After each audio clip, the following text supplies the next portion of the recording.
Il abrite l'administration pharaonique de Haute-Égypte ainsi que de vastes entrepôts destinés à stocker les biens collectés par la couronne provenant de Nubie, des oasis du désert occidental et du sud du pays. Il fait édifier son temple funéraire non loin de là. Il n'en reste aujourd'hui que les fameux colosses de Memnon. Il abrite 700 statues de Sekhmet, destinées à protéger le roi défunt et le royaume des malheurs, qui pourraient s'abattre sur eux, signe que cette période de faste et d'apogée artistique est aussi une époque d'inquiétude profonde. Il fait également agrandir le temple de Karnak et fait une importante donation au clergé d'Amon. Le chef suprême du temple est un homme prestigieux, un dénommé Ptamosé, originaire de Memphis. Avant d'être nommé par le roi à la tête du clergé d'Amon, il a été maire de Thèbes et vizir de la Haute-Égypte. C'est une sorte de vice-roi, si vous voulez, du sud de l'Égypte, agissant même au nom du roi. À Memphis, Amenhotep III place son fils aîné, le prince Thoutmosis, à la tête du temple de Ptah, preuve de l'importance de la ville dans la géographie politique de l'Égypte. À Saqqara, il fait creuser la première tombe de taureau Apis, image vivante du dieu visible par tous. Les prêtres d'Apis sont les serviteurs de la couronne sur place. Toutefois, le monarque ne néglige pas le soutien de la population et des individus qui n'appartiennent pas au clergé, comme les soldats, les scribes ou les artisans royaux, qui peuvent comme ça participer aux processions religieuses. Il n'est donc pas étonnant que le roi renforce son soutien aux pratiques cérémoniales. Il cherche à cultiver un soutien populaire, sans oublier celui des grandes familles locales. Il se cherche des alliés en Haute-Égypte et non à Thèbes, car la nomination de Ptamosé à la tête du temple d'Amon lui a suscité les jalousies évidemment des grandes familles thébaines. Le roi tourne alors son regard vers le nord de la Haute-Égypte et se rapproche d'un certain Yuya, l'un des vétérans les plus influents de la puissante cité d'Akhmim, qui occupe désormais de hautes fonctions cultuelles et économiques dans le temple de Mine. Amenhotep III décide de rompre avec la tradition dynastique et d'épouser non pas l'une de ses sœurs, mais la fille de Yuya, Tiyi, issue, c'est vrai, d'une grande famille, mais qui reste quand même une roturière. Ce mariage a pour but, si vous voulez, de s'attacher le soutien du clan akhimimique, si vous voulez. Le roi ménage les membres de la famille de Yuya en lui octroyant des moyens considérables qui lui permettent de mener une vie plus que confortable et de se faire creuser une tombe somptueuse renfermant un matériel funéraire de très grande qualité. Il lance également une campagne de grands travaux d'aménagement hydraulique. Il fait creuser un bassin de retenue d'eau destiné à alimenter un vaste domaine agricole de 60 hectares dirigé par la reine elle-même. Car cette dernière joue un rôle fondamental dans la politique du pays. Elle gouverne carrément avec son époux et connaît tous les dossiers importants. C'est d'ailleurs elle qui va prendre les rênes du royaume à la mort d'Amenhotep III. Le roi flatte et assure la promotion des membres de la famille de la reine pour s'assurer là encore de leur soutien en Haute-Égypte. Le pharaon peut également compter sur un administrateur loyal et efficace, Amenhotep, fils de Apou. C'est compliqué, quand ils ont tous le même prénom, c'est pas simple à suivre. Ce serviteur zélé est issu d'une modeste famille d'Atribis, dans le delta central. Et il va gravir un à un tous les échelons de l'administration royale, devenant tour à tour scribe du roi, scribe des recrues, puis chef de tous les travaux du roi à 60 ans. Il est alors chargé de superviser tous les chantiers royaux en cours dans les différentes régions du pays, notamment celui du temple funéraire d'Amenhotep III à Thèbes.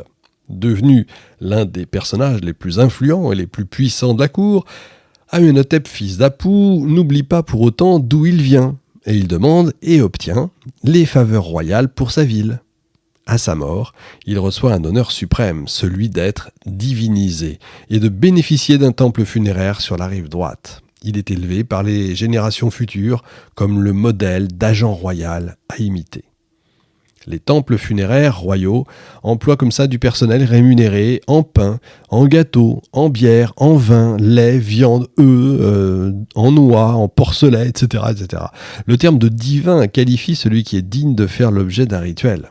Célébrer le culte divin du roi signifie surtout que le temple abrite plusieurs statues royales, centre d'une véritable liturgie. Ça ne signifie pas pour autant que le roi devient un dieu au pouvoir considérable, ça n'a strictement rien à voir. La couronne entretient aussi une administration complexe et raffinée chargée de la gestion du pays et des vastes chantiers royaux. Mais elle a besoin d'immenses ressources financières. Elle repose en grande partie sur les prélèvements effectués en Nubie et au Levant. En Nubie, la politique de prédation et de répression se poursuit. En 1385 avant notre ère, Amenhotep III est contraint de se lancer dans une campagne militaire contre un prince rebelle. La ville rebelle donc est pillée et les habitants sont ramenés en Égypte comme esclaves. Près de 740 prisonniers au total. Le pays de Couche est ravagé et tout l'or est emporté. Le butin est ensuite entreposé dans le magasin du temple de Karnak. Pour se faire pardonner cette violence, et aussi peut-être pour s'attacher à la fidélité des élites locales, le roi ordonne la construction de temples en Nubie. Il place des agents dans l'administration royale, employant notamment des Nubiens ralliés à l'Égypte. Détail qui a quand même son importance et qui montre aussi le souci du pharaon de ménager le pays nubien, Amenhotep III organise son jubilé qui fête ses 30 ans de règne à Soleb, où ça, en Nubie. Le pharaon n'oublie pas non plus d'entretenir des relations commerciales et diplomatiques avec les royaumes du Levant. Il épouse de nombreuses princesses levantines, comme les filles des rois de Babylone, d'Arzawa et du Mitanni. Les grands du Levant recherchent le soutien de l'Égypte. De son côté, le pharaon affiche clairement sa suprématie sur les royaumes du Proche-Orient. Il ne permet à aucun de ses vassaux d'épouser une de ses filles parce que la royauté égyptienne se transmettant par les femmes, il ne faudrait pas que l'une d'elles engendre une lignée rivale de celle du pharaon. En outre, le roi fait parvenir à ses alliés des cadeaux de médiocre qualité qui surprennent et déçoivent les rois levantins. La couronne bénéficiait quand même de 3 points d'appui au Levant, Gaza, Simira et Koumidi, dans la plaine de la Béka, qui est un important centre administratif assurant la collecte et la gestion des tribus. Y est installé en permanence un camp militaire abritant une garnison égyptienne.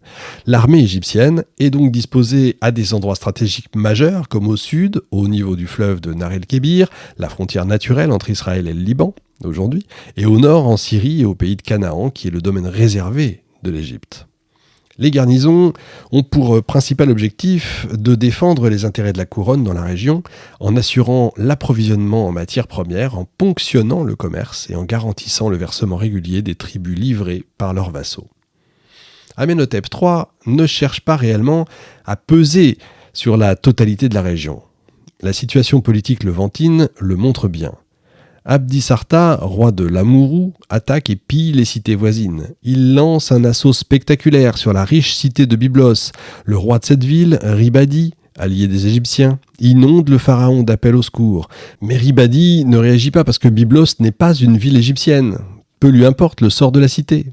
Mais quand l'audacieux Abdissarta s'empare de Simira, Amenhotep III réagit au quart de tour et lance son armée à l'assaut d'Abdissarta qui est vite capturé. L'archéologie montre que la domination égyptienne touche peu les populations locales. En effet, si d'importantes quantités d'objets égyptiens ont été découverts dans la région, ils concernent principalement le contexte funéraire. Ils sont quasiment absents du monde culturel et domestique. Les populations soumises ne cherchent absolument pas à imiter le mode de vie des vainqueurs, c'est important à savoir et à comprendre. Quand Amenhotep III meurt vers 1352, son fils aîné, le prince Thoutmôsis, est mort lui depuis longtemps. C'est donc son fils cadet, Amenhotep IV, Akhénaton, qui monte sur le trône. Il prive alors Thèbes et Memphis de leur rôle politique et religieux. Il fait construire des temples à Aton, sur la rive droite. Grande nouveauté architecturale et théologique, les sanctuaires sont à ciel ouvert parce que le pharaon honore un dieu visible et censé être vénéré par tous. Les monuments sont édifiés à l'aide de talatat, des briques de pierre de forme standard qui peuvent être emportées par un seul ouvrier. Akhénaton fait bâtir des sanctuaires à Karnak et lève un impôt sur les temples et le trésor royal pour financer le culte d'Aton. Il dépense énormément de ressources pour constituer un vaste réseau de temples atoniens à Thèbes et à Memphis, puis dans sa nouvelle capitale. Il ne reste pratiquement rien aux institutions religieuses et traditionnelles. En plus, il réquisitionne les ouvriers pour bâtir un vaste temple atonien à proximité de celui d'Amon à Karnak. En l'an 4 de son règne, il fonde une nouvelle capitale, Akhénaton, au centre de l'Empire, situé à égale distance de Thèbes et de Memphis sur la rive droite. Élevée en 4 ans, elle mesure 15 km de long sur 20 km de large. La situation politique change évidemment, puisque avec cette nouvelle ville, il a fondé une nouvelle capitale. Et elle est située, je vous l'ai dit, à égale distance entre Thèbes et Memphis, mais également entre Kourgous et le Liban. Cette localisation souligne le souci du pharaon de donner un centre stratégique pertinent à l'Empire égyptien. Le pharaon instaure une nouvelle religion centrée sur une divinité unique, c'est assez nouveau, et accessible à tous, qui répond aux besoins spirituels de la classe monarchiste, dont le destin dépend d'un monarque qui se présente comme le soleil des souverains.